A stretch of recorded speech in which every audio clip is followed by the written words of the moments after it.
And then after that, after I think around 6.5 years, I received a what you call offer from Plan International, and I asked your permission to leave CWS. I still remember at that time I told you, if you really wanted to see me grow, you will let me go.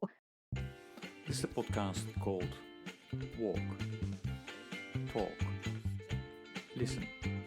An attempt to connect people and make this world a bit better by sharing opinions and experiences based on the belief that everyone's perspective is true, albeit partial. My name is Maurice and I would like to welcome you to yet another episode of Walk, Talk, Listen.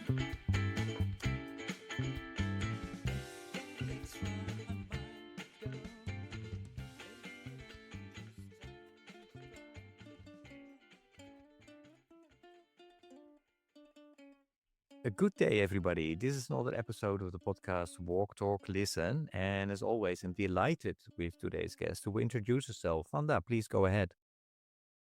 Thank you, Maurice, for having me. Hi, everyone. My name is Vanda Lengkong, and I'm from Indonesia. Indonesia is a country where majority of the listener might know. We have almost like 285 million plus population as of 2025, which is actually a lot of people.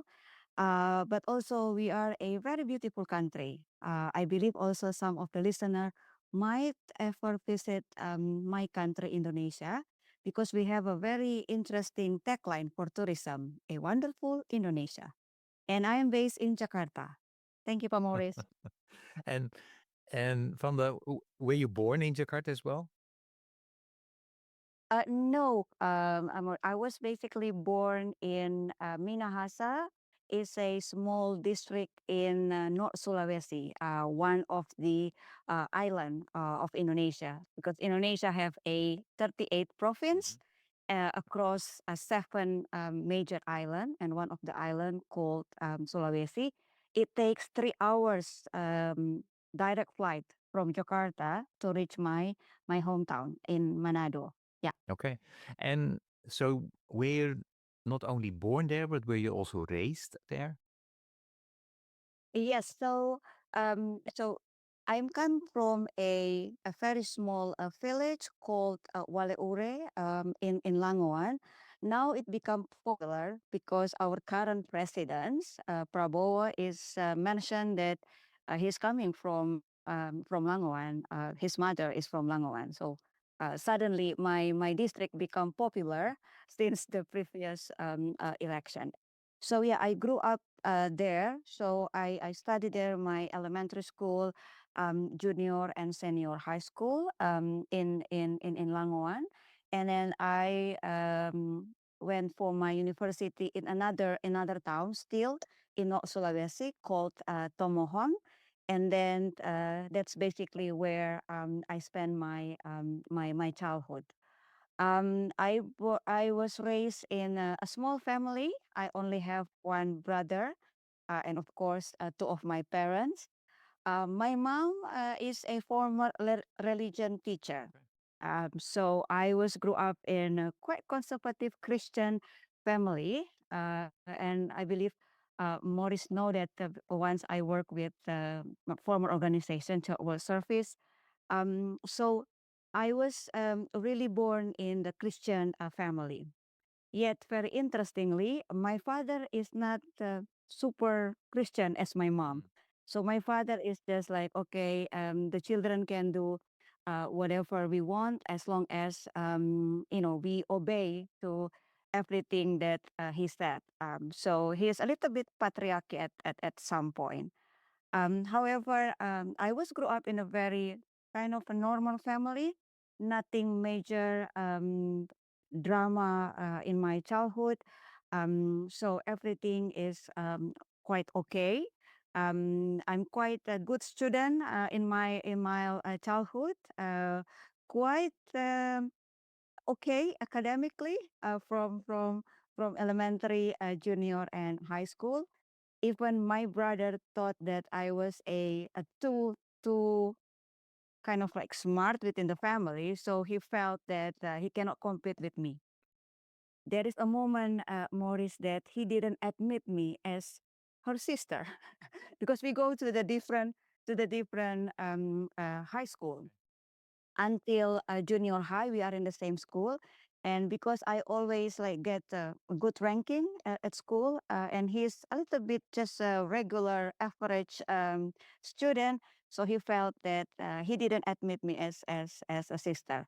But then along the way, I think when I go to the university, our relation become better. Yeah. Okay. And um, you know, is he still living in North Sulawesi? Because you are not, but is he? My brother, Yeah. yes, my brother still in Manado. Mm-hmm. He is now married. I have a wife, and then he is now as IT consultant. I'm super proud of him Mm-hmm. with all of his accomplishment. He is not going to the university. He's only up to the high school, but he really get this talent on IT, and he become an IT consultant and develop a number of website, Mm-hmm. including with the government agency as well. So I'm quite, not quite, I'm very proud of my brother, and our relationship now already becomes super nice. We Great. love each other. Yeah, yeah. Oh, that's good to hear. So, but what did you study and why, Vanda? Yeah, well, it's very interesting, Pak Morris, basically. When I grew up, I really would like to become an architecture. So I really study hard, that I even really passed the, what you call it, the examination Mm-hmm. once I finished my high school. However, my mom, as I mentioned, she is a former religion teacher. She would like to have me become a priest, Mm, like a Protestant priest. yeah. So she make a negotiation with me. If I want to go to college, of course, my mom have to pay for me because my father is a very patriarchal. He doesn't really believe in the importance of investment of education to a girl, and that's really also make who I am Uh, today. Because my father said that as a woman, as a girl, I don't need to go to the higher education to pursue higher education because at the end, I'm going to end up in the kitchen. I'm going to end up doing domestic work. So that's what my father told me. And then my mom, on the other hand, said, "Oh no, she need to go to college. Yet she need to follow what my direction. Go to the Mm-hmm. theology faculty, study philosophy." So I was thinking at that time, okay, two things: whether I not obey my parents, but I don't have money to pay my own university, or I follow my mother. At least I'm going to college. So I choose the second one. So in the beginning of the first year, I'm a little bit struggle. Not in the sense I cannot really doing the study, but because it is not the one the subject that I want. But then the second year, I think maybe because God it start in my mom prayer. So finally I start to love my subject, the philosophy, and then I basically end up love it, and I was graduate one of the best graduate of my university in theology, and make my mom very proud because when I grew up, I Okay. graduate, and I was the first graduate in my what you call it in my year. So there's only two of us, and I was the like cum laude at that time. And they called my mom, me and my mom. So my mom super proud, come in the front and to get the certificate. So I think that was one of the proudest moment that I make my mom. And I can also able to prove to my dad that as a girl, even though he not really invest on my education, I can able to graduate and I can make them proud. Yeah. Wow.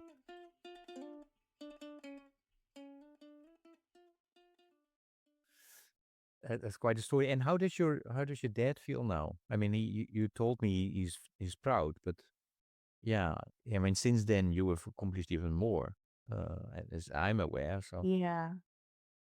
I think at that time, he's not really like what you call it, Impressed? really, yes.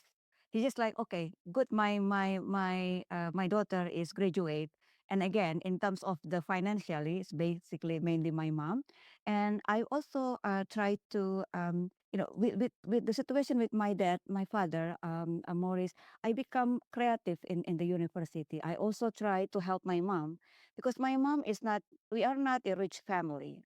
We are just a regular family. I mean, we have enough food on our plate every single day, but we are not a rich a family. So my mom also a tailor, and so she has to work super hard to also help me pay my university, my tuition. So what I did, I do a lot of things. So I become a master of ceremony when I was in college. So I got paid master ceremony in wedding. Uh, and also my strategy is I make a friend with some rich friends who doesn't really want to study, to learn. So they just like, sometimes they pay me to deliver their homework. And another things that because I cannot really buy all the books with of the financial issue, so they bought the book. And I learned all of the book. I study about that because I said, if you want me to help you with your task, you need to help me buying the book. So the money is coming from them, but I got the knowledge, and I graduate. Well, until now we have still become good friend. But back again to your question about my father, I think he start to change when I was working, and I think that also something maybe relate with the support that I provide to my family. So I think my father is half Chinese. Sometimes Chinese is always like, what I think my father is very patriarchal in certain sense. Like, he maybe only aware late later after I work with CWS and even now with Plan, like, oh, okay, how he's genuinely proud. But I think back to my finish the university, I think he just proud. Mm, That's it. okay. Yeah. Okay. Um, and but I know, you did not stay with theology, right? Your career developed in a way in different directions. So how did it come about, and why? And because I know, as you already mentioned, you went to church world service, and after that to plan. Yeah, how did that happen? Yes, it basically thanks to Church World Service. So the story start when Church World Service starting a program in Manado, in my province. You remember at that time there is this conflict between in North Maluku. So all of the people affected, mainly the Christian, they flee their home and then displaced in Manado, North Sulawesi. And Church World Service is doing response there to support the affected people. And so at that time, a CWS is looking for a team who can be trained for delivering a psychosocial support. So then they contacted my university, and I was just graduate at that time. And as one of the top student, quote unquote, that, okay, Fanda is one of that. So I was attending the training of the psychosocial support of CWS with a former, our late Ibu Stin, Henry Pirade. And then I was attending that, and I think I did well. So they super impressed with me during that time. And suddenly they said that, do you want to work with Church World Service? And I was said, okay, what is CWS? I have no idea. Just graduate from university with with the idea I will become a priest. I will serve my congregation. I will serve the church. But then at that time, because it's church related, so I think that's the make the connection. But then I think that's basically the journey start from my career, from somebody who doesn't really know what is NGO and now become like super hardcore humanitarian worker. So yeah, I think that's why I not become a priest, because on the back of my mind, everything that I do now is also part of how I serve God. I serve people. So it's just not. I'm not using what you call it, the priest, or not like staying in the congregation, serving the congregation. But the value of the work is basically the same, to serve people. I think something that still maybe like my parents, especially my mom, still questioning me when I would like to become a priest. But I think she start stopping asking that question in the last 6 years now, because I think she understand now, and then she just accept that I have my own way on serving God with the way that I do until now. So thanks to CWS for really invest on my career, Maurice, as an NGO worker. Yeah. Okay. And well, I know that so you started with CWS on in the field of psychosocial mental health, but then that expanded because at a certain moment you also became, if I'm not mistaken, if my memory is still correct, a project manager for after the earthquake in central Java, right? So can you maybe talk us through that, and then um, yeah, how did you then ultimately wend up at Plan, and what are you doing there now? Okay. So very briefly, so yeah, when I start with CWS as the program project officer for this delivering psychosocial and mental health for the IDPs in North Sulawesi, And so, sorry, and Vanda, not all the listeners know what IDPs are. So, oh, internal displaced people. So those who've been flee their home because of a conflict situation. So I was there in Manado for I think 2 years, and then I've been requested to move to Jakarta, still with CWS, but then to do a livelihood program. I was as a program coordinator at that time, working with number of implementing partners of CWS in Java area to support revolving fund, as well as provide training on livelihood. And then 2006, the Yogyakarta earthquake happened. And you basically, I don't know what you see in me. So you said, okay, Fanda, pack your bag, um, went to Yogyakarta and become a team leader. And I think I just like took the challenge at that time and go there. It's very young humanitarian worker, practitioner. And you may remember I have to face a challenge, some of the colleagues that questioning my leadership, because I'm very very young, still very young at that time, but I think I able to manage it. And I think since then, I also thanks to CWS for giving me the opportunity to really explore my potential, and also giving me opportunity to learn, also with a really really a great mentor in CWS, and so I can able to do the work. And then after the Yogyakarta for I think 2 years, I'm in Jogja. I returned to Jakarta, still under your leadership, and become a program manager. You gave me the lead for Jakarta, and also support the refugee project with UNHCR at that time.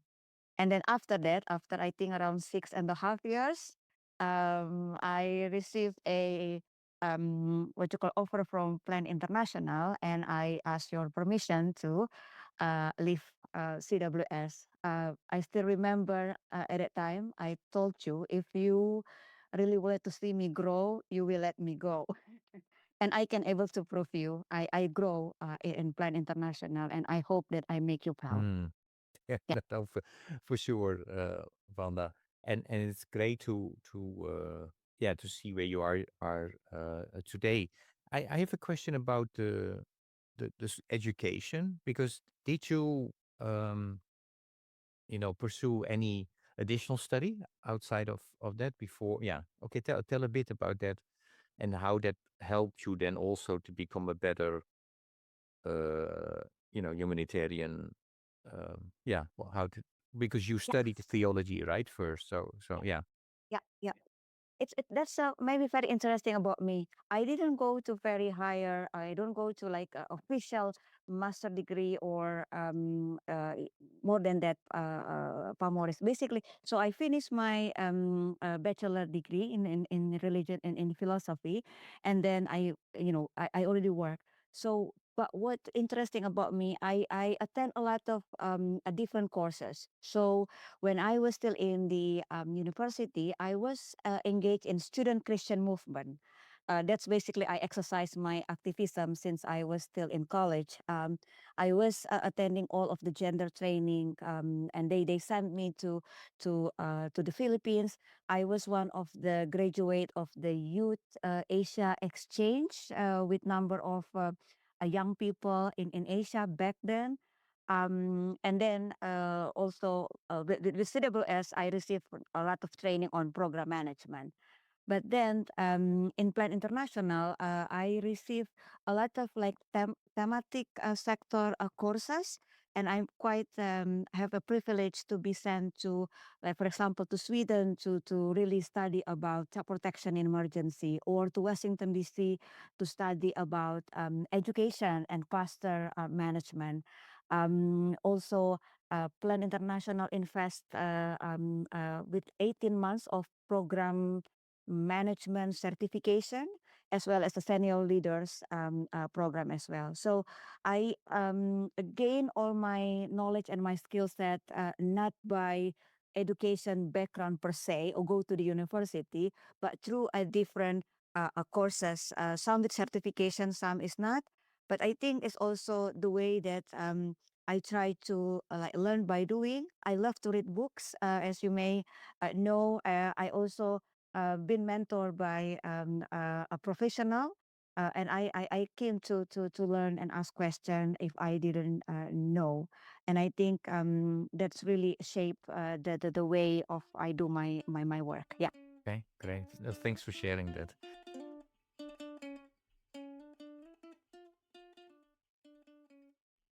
So tell us what. So what are you doing?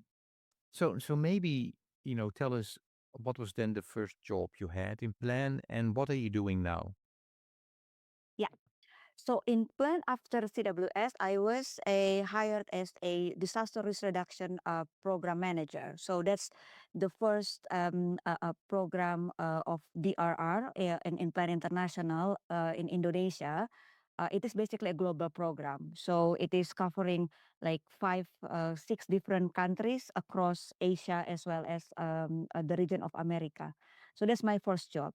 And I think after 3 years of that project, I become a program manager, more covering humanitarian and disaster risk reduction and climate.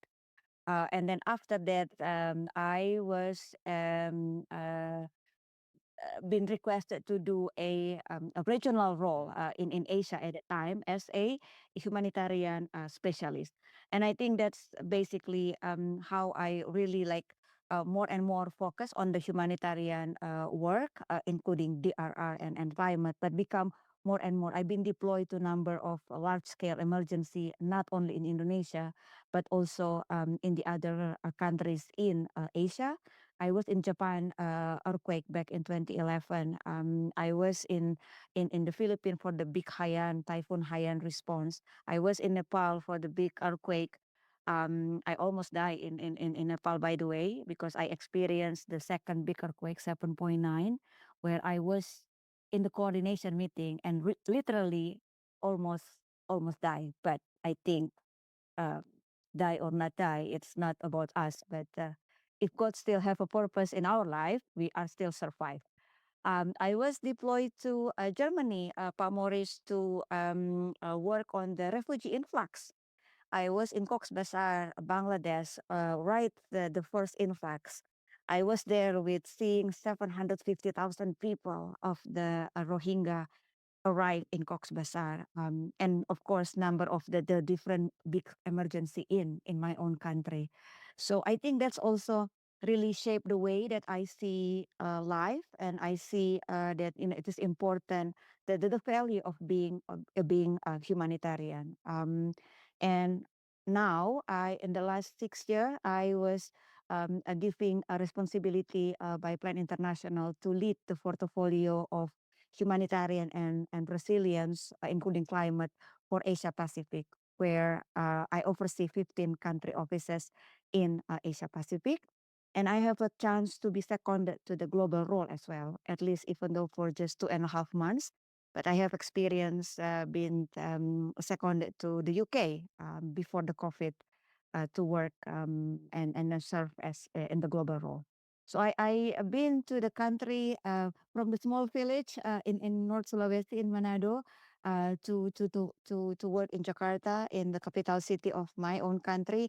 But then I also have experience to work in the different country in Asia, even to the global role. So it's a really interesting journey of my career. Yeah. Wow, that's pretty impressive, Vanda, and amazing.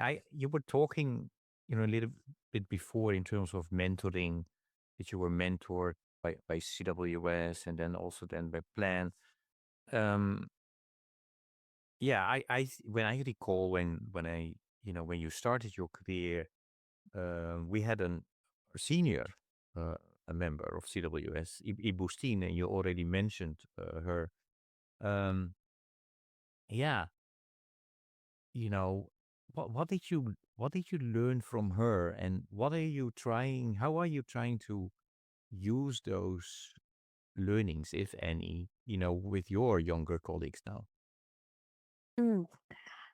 Thank you for asking that question, because I really would like to to really share my gratitude to Ibu Stin and number of the senior mentor in at CWS, but particularly for Ibu Stin. Ibu Stin is my first supervisor ever, a very tough one, German style. But I learned a lot, Maurice. Number one is about time management, about how to really practice English, because she always like, every Tuesday we need to speak English with her, regardless our grammar, but need to speak English. But I think something that still resonate to me until now, what she mentioned to me, find a true leader is not been measured. The achievement of the leader is not been measured on how many project you success deliver, but the success of a true leader is how many a young leader that can be created or can be supported by you. And that's really resonated to me, Maurice, until now. So I try to really live that value. So the success of me is not only about me, but how I'm giving back. So I'm now a mentor a lot of number of the young professional who want to learn about humanitarian, especially on the feminist leadership, how to kind of like really see the how the importance of girls' education, and also being as an independent woman, but also know our value, know our courage, know our being how to live our integrity in life. So it will still have a play a very crucial role in my career and shaping who I am. And I think the way that I'm quite persistent, I quite straightforward, and not very easy to be influenced for doing bad things, because also the faith, because with Igustin, the spirituality is also growing quite significantly. We need to do a morning devotion every single day back in CWS. So I really value a lot Igustin, and it is still resonate me now. And the way my leadership style, the way that I treat people, the way that I mentor a young professional, I think I learned a lot and I inherited a lot. It's from Igustin, from yourself and other mentor in CWS. Yeah. Great, great. Thanks for sharing that, Tanda. And Ibu Steen was one of our senior leaders within CWS, around the 2004 period, let's say, and before that already.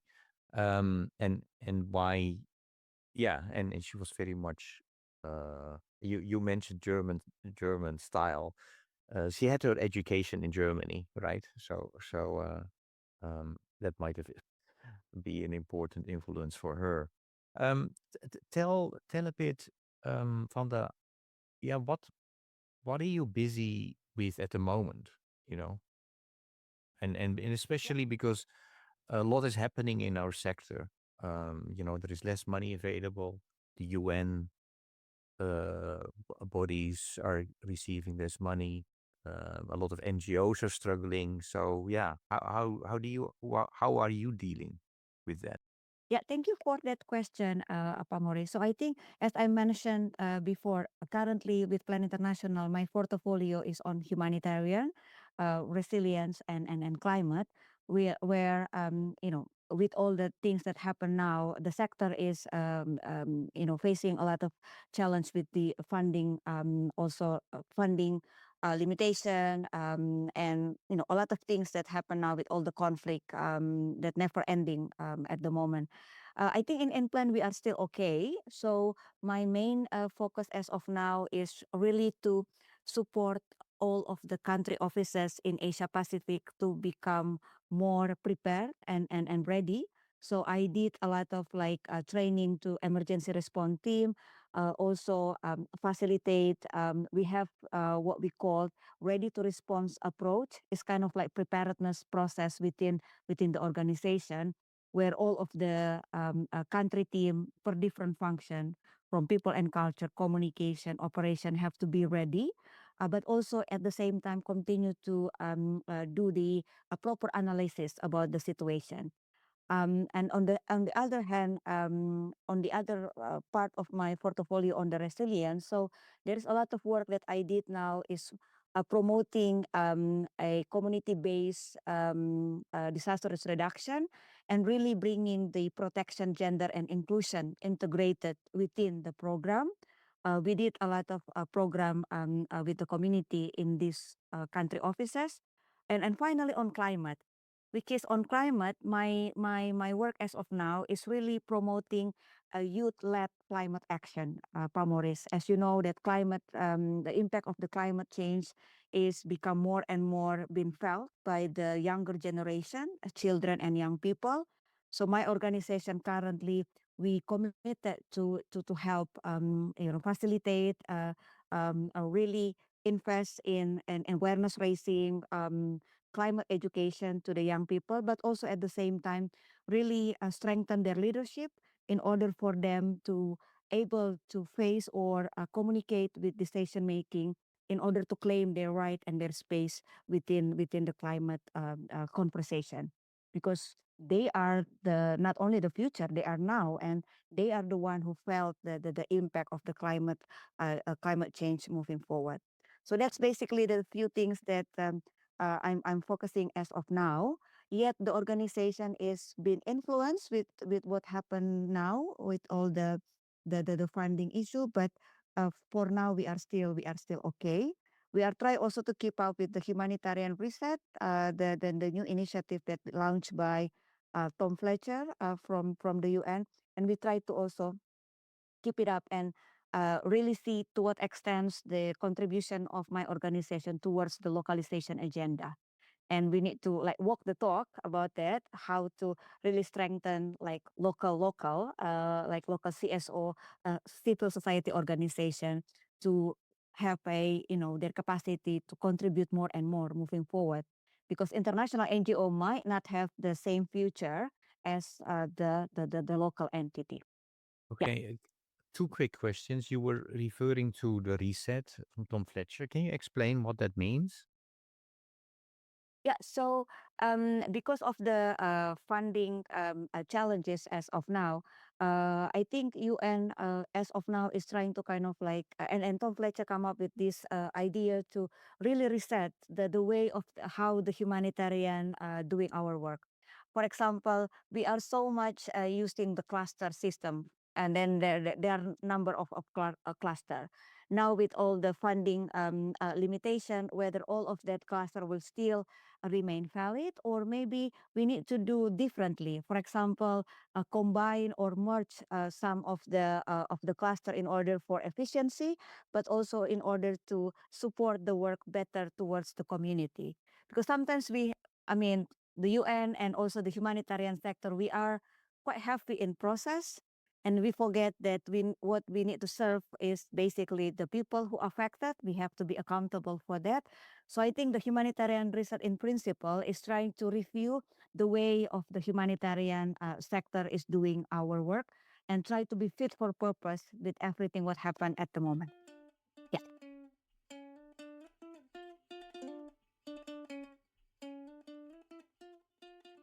The second question then is on the basis of what you told us. You said, okay, we have to look at local organization, but Plan is an international organization, right? So how do you work? Do you have all staff everywhere around the world, or do you work through partnerships? Can you explain that to the listeners? Yeah, Plan International is an international non-government organization. We work in the sector of humanitarian and development. We are advancing girls' rights as well as the equality for the girls and children's right. So we have a presence in 80 countries around the globe across the four region, including my region in Asia Pacific. Yet, when we are talking about how we are promoting the localization agenda, there are certain things, Pa Maurice. Number one, in our country offices, we basically working with national and local partners, implementing partners, meaning national NGO, civil society organization, women led group, including youth led organization. And so we are trying to work in collaboration with them. In terms of the staff, we still have mix now. The international staff and the national staff. However, in the last few years now, we are trying also to really in each of the country depend on the context, but in the country where we can able to have, for example, senior leader or country director as a national country director, we will go that way. And in Asia Pacific now, I think now from 100% before all our international country director, now we are, I think, 50-50. Only few country now have international CD, but majority is already a national country director. That's also the way how Plan International walk the talk, because we are aware that if you would like to really strengthen the capacity at the national level, we really need to kind of like give an opportunity to a national staff. In addition to that, like for my role, I mean, I'm a regional staff. However, we no need to kind of like base in the regional office. We have office in Bangkok, but we can base at the national level where we can able to serve more and more to the country. Yet we do have some of our country, especially um, middle income country who already registered as a local entity. They become a national entity. Indonesia, Philippines, India in Asia Pacific. Yet all of the staff are a national. We don't have any expatriate in those country offices. So yes, it is affiliated to the Plan International, but everything they have their own what you call it their own way of doing things. Even they have their own board. So I think that's something that we have a different categorization in Plan International. But yeah, we do work a lot with civil society organization. Yeah. Okay, great. No, thanks for explaining that, Vanda. So those are all steps to work towards making our world more sustainable, I think. Um, Now, as a world, we had discussions going on, especially after the Millennium Development Goals, and we said, we really need to work together and we need to set goals. And then we came up as a world with 17 Sustainable Development Goals. It's not perfect, far from it, but I think it's the framework that we have. So, um, goal one is end poverty, goal two is end hunger. Um, so these 17 development goals, sustainable development goals, I would like to hear what's your opinion and what do you like the listeners to know about it? And then the second Yeah. part of the question that I have is we are not reaching those goals. We are only at 15 to 70% on average. And a growing group of people is saying, one of the reasons that we are not reaching those sustainable development goals is because we did not pay proper attention to the ability, skills, and knowledge that you need as an individual and as a community. And then as a result, they came up with 5 inner development goals: being, thinking, relating, collaborating, and acting. And I would like to know from you, have you heard about these inner development goals and what is your opinion about it? Yeah, thank you, Maurice. I second what you mentioned. I think the SGD, the Sustainable Development Goals. I mean, initially, I mean, bringing from the Millennium Sustainable Goal. I mean, it is really in the good intention, and all of the effort, the investment of thinking through, come up with the 17s. I think it's really great. Come up with all the targets. Unfortunately, as you said, we are not basically reaching the target. I think I was browsing a little bit saying that, around 20-25%, and we only have 5 years remain for now. There are number of SDG target that quite okay, but majority of it is still not really okay. Even there are number of SDG that really not okay, right? Especially on the conflict, in terms of also the peace and justice, which is still a big question mark as of now. I think 2 point from my end. My opinion of it, maybe it is too ambitious when we set the target of the 17. Even though, yes, 190 countries out of 193 country is having a buy-in for it, but then the capacity of each of the country is totally different, right? We have the category of the poor country, middle income country, and then develop a country as well. I think the financial component is also play a critical role, because it's not only about ticking box, but the country will need funding support to do it. And I think we might only focus on the certain funding stream, which when the funding stream is now collapsed a little bit, everybody is so shocked, right? A concrete example, only one country is suddenly having this decision from their president and make shaking a little bit the world, right? So we might need to kind of like diversify the financing of that, maybe looking into more of the private sector, that because now become more and more, and philanthropies become more and more as a source or another funding stream that now people are looking at building better partnership, for example. So I think maybe it's too ambitious. Secondly, on the accountability for it, sometimes the way that the target is being reached is only at the global event, like, okay, all the country have to report, and just like by report, but there is no a proper monitoring and see on the ground how the reality, how the numbers speak to the reality, and that's basically make that we are still not able to reach it properly.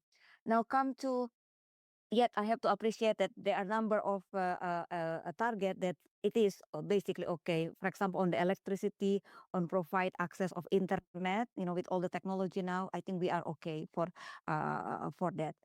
Now, with the inner sustainable goal that you mentioned, I have to admit that I'm not super duper familiar with that. But then when I browsed a little bit about that, I watched the video.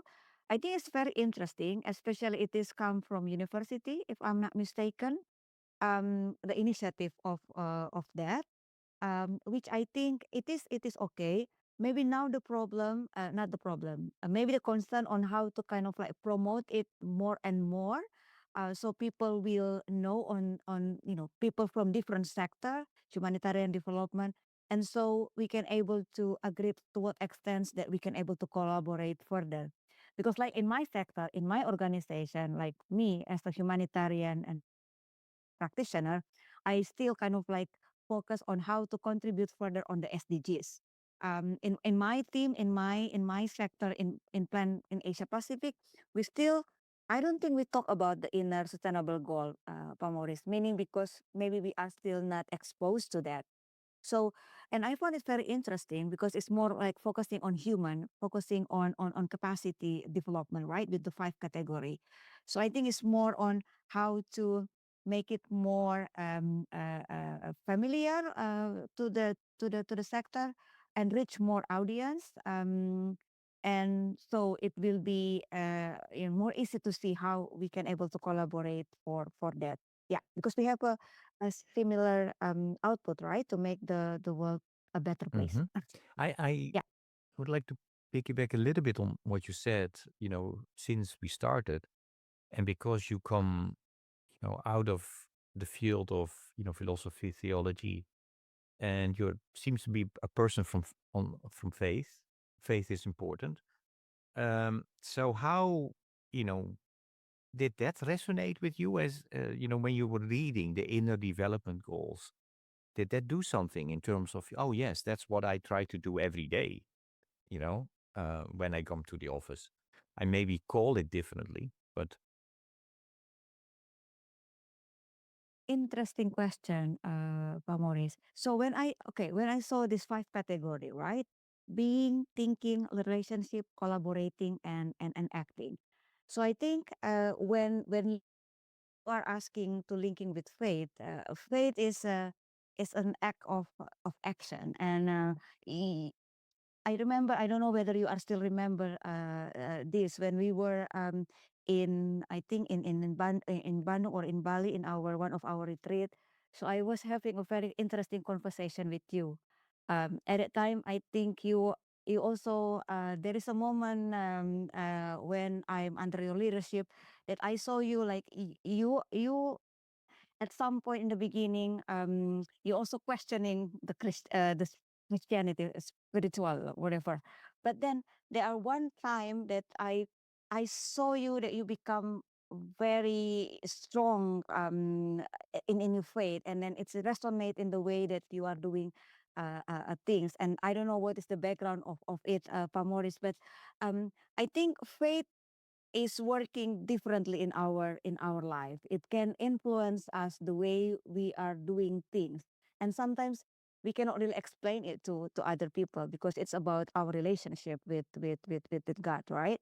So when seeing the five category, for me, is whenever it's talk about human being, whenever it's something that really helping other human being to become better, we can connect everything, pa. It's only the way how you resonate it, the way that you deal with it. I mean, talking about relationship with people, talking about being, how we see our presence in the world that can make a difference.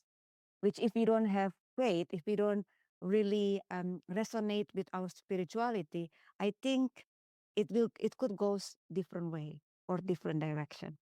so that, Hopefully, I make yeah. sense So to then you. I have a question for you in terms of, because I know that that is important for you, um, and and in your drive and your values. So how is it then to work for an organization where, um, maybe it's not as pronounced, as it would be for the faith-based organizations? Or am I making wrong assumptions? Yes, Plan International is not a faith-based organization. We are a humanitarian and development organization. We basically support or work across the different faith, and we have our also feminist principle where we treat people in fairness. I think when serving people, when we base on the right, because Plan International based on the right of people. So when people would like to become in certain preference in their life, it's their right, they are exercising their right, and we as an organization is not judging them or putting them into the small boxes or a small corner. So yes, I have my strong faith, and I think with the value of the organization, I can still able to exercise and I still able to do the work accordingly, because it is serving the people in need. It is serving, also supporting young people, youth or adolescent girls that really need support in their education, in their livelihood, in their protection, in their sexual reproductive health, or in their when they are experience a conflict crisis, or any disaster caused by natural hazard or by climate. So I think that's how I connect it. So not necessarily I have to work with the faith-based organization, but how we live the value of Uh-huh. it and how we act upon that. Yeah. Okay. Okay. Thanks, Vanda, for sharing that. Are your parents still alive? Yes, my mom and my dad on their 70s. Okay. My dad is not in the good health. He has a Oh, stroke sorry in the to hear last, that. I Yeah. think, 10 years now. But my mom is still a strong mom. Okay. Yeah, and they are still in now. Yeah. Yeah. Yeah. So we talked about, that they were proud, and yeah, how do they look at the work that you do now? Because it's, you went from Indonesia, well, from a small village now to the whole globe. So yeah, how do they look at you now? Well, honestly, I never ask about that to them directly, Maurice. But I think number one, they proud of me. Secondly, they now in the position of understanding my work, Mhm. even though I'm quite also not super detailed in telling or sharing my job to them, because sometimes I don't want to frustrate them or make them worried. No, so for example, and nowadays in the last, I think, after like 5 years from now, I only inform them like, okay, on the way to the airport to go to this country, I didn't ask permission. During when I was work in the Cerebral S, I still asking permission whether they allow me to go or not to go. Now in plan, I just inform them. And then like, okay, boarding, arrive, landed. That's basically my conversation with my parents. And nowadays I'm more having conversation with my mom compared to my father, because my father is, just like regular, how is she is taking medication and etc etc, but not so much. When I went back home for Christmas, that's basically the time where I can able to spend like more quality a time. But yeah, my work is okay, supporting people, serving people. That's basically it. So I'm really hoping they will still proud and always proud of me, because I'm just trying to do my best and being a person that could giving back to others, and make my life is meaningful, not only to me but also to my surrounding. Yeah.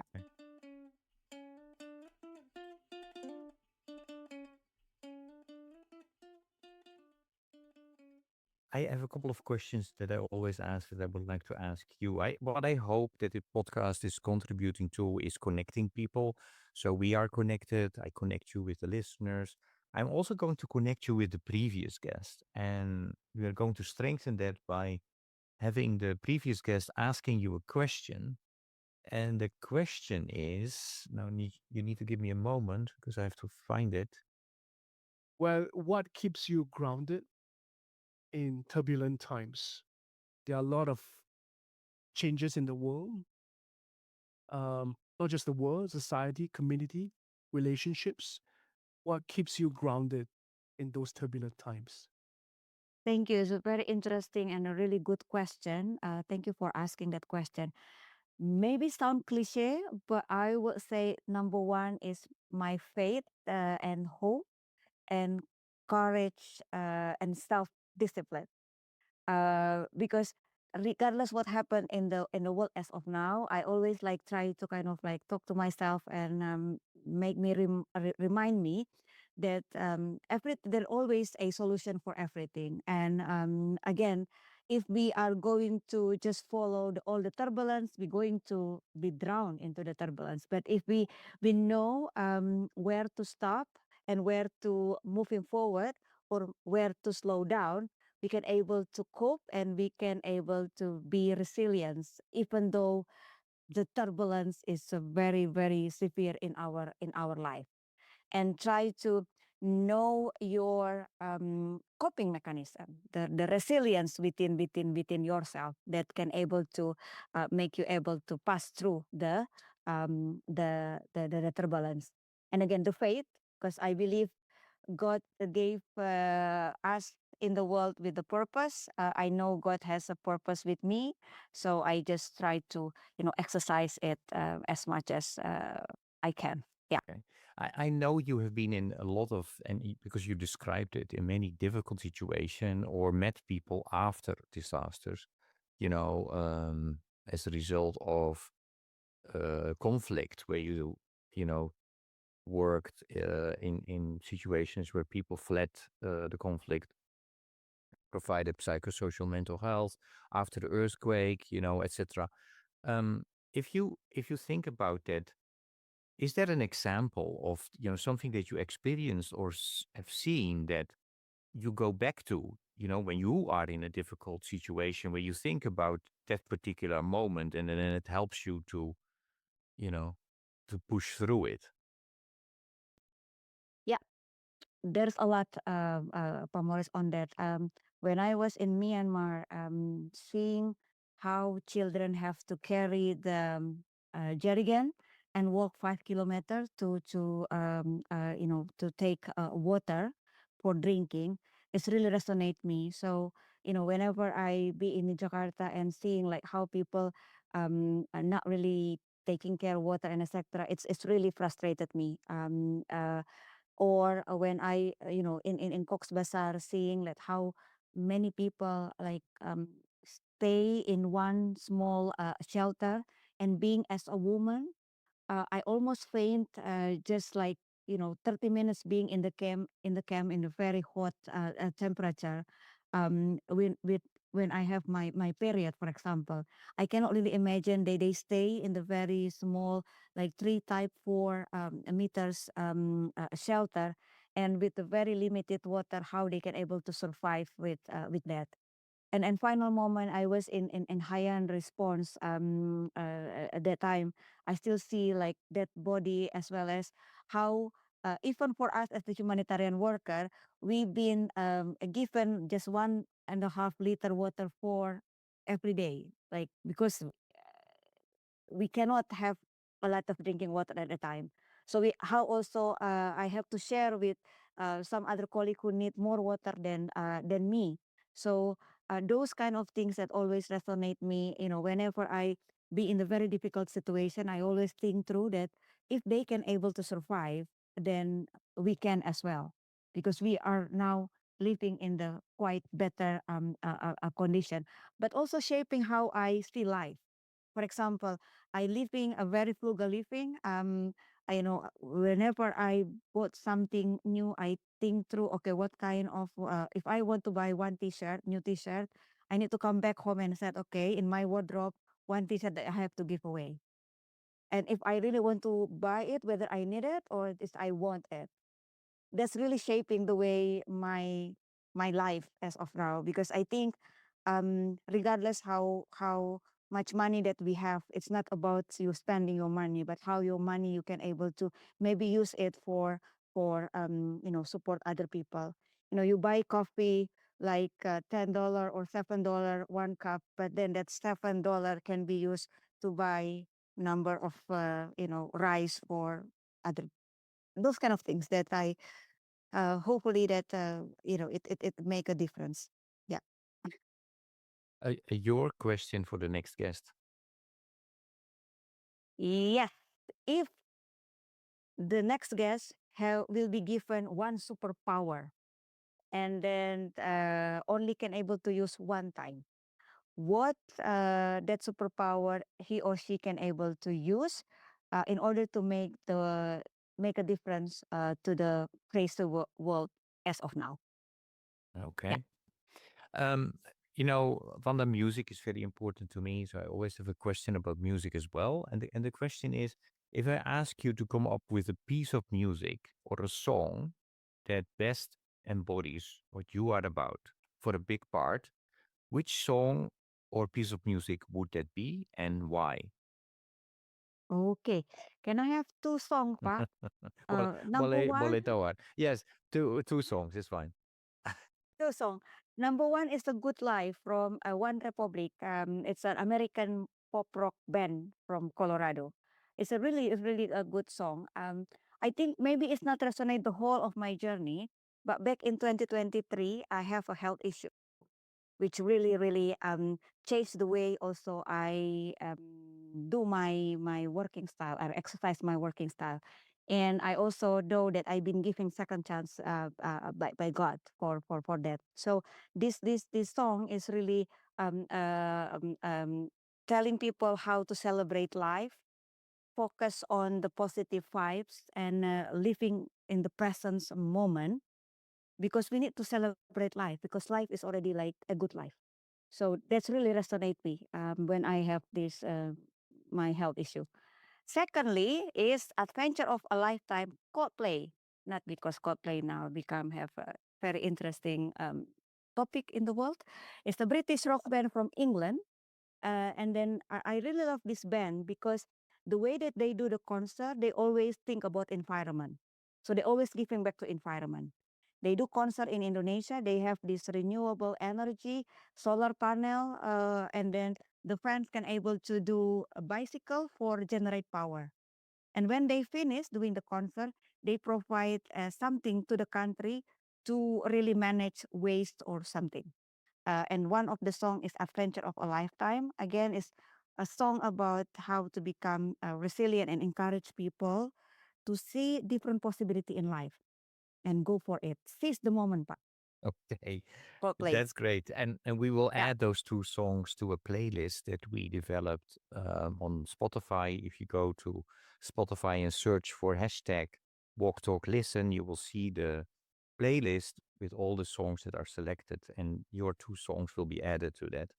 Um, Vanda, I mean, these conversations always go fast. I know I sent you many questions, and a lot of those, not all questions. We covered a lot, but not all.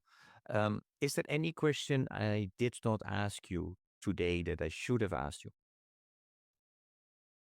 I think maybe the act of kindness, Pak. Okay. I prepare a specific answer on that. Okay, I will. This has to do with a question that I often ask. It is Steve Hartman in the U.S. For CBS did a search about one simple act of kindness and its potential to create a ripple effect. And so I have always two questions about it. One, do you believe in one simple act of kindness? And second, if I ask you to come up with one simple act of kindness this week, what would you do and why? Yes, the answer that I believe on that the one piece of kindness. And I think my act of kindness right now is to pray for the peace for the world, because I'm now supporting number of country in Asia with all the crisis that happening, which for me is quite frustrated, and then see why people or number of leader is trying to take advantage of the suffering of the people. So yeah, pray for peace is will be one of my act of kindness, because I believe that peace cannot be forced, be kept by force, according to Albert Einstein. It only can be achieved by understanding, and hopefully that the world leader will act with kindness, and if they do so, the world could become a better place. Thank you so much, Vanda, for your willingness to talk with me today. It's great to see, where you have gone from, the little village in North Sulawesi to covering the whole world. Thank you for who you are and what you do, and keep on doing. Thank you, Pa Maurice, for having me. Okay. Bye bye. Bye.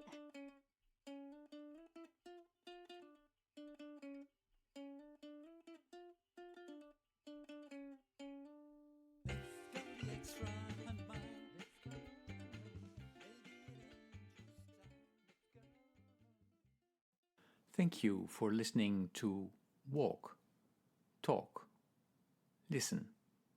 Please check us out on 100mile.org or follow us on Facebook or Instagram.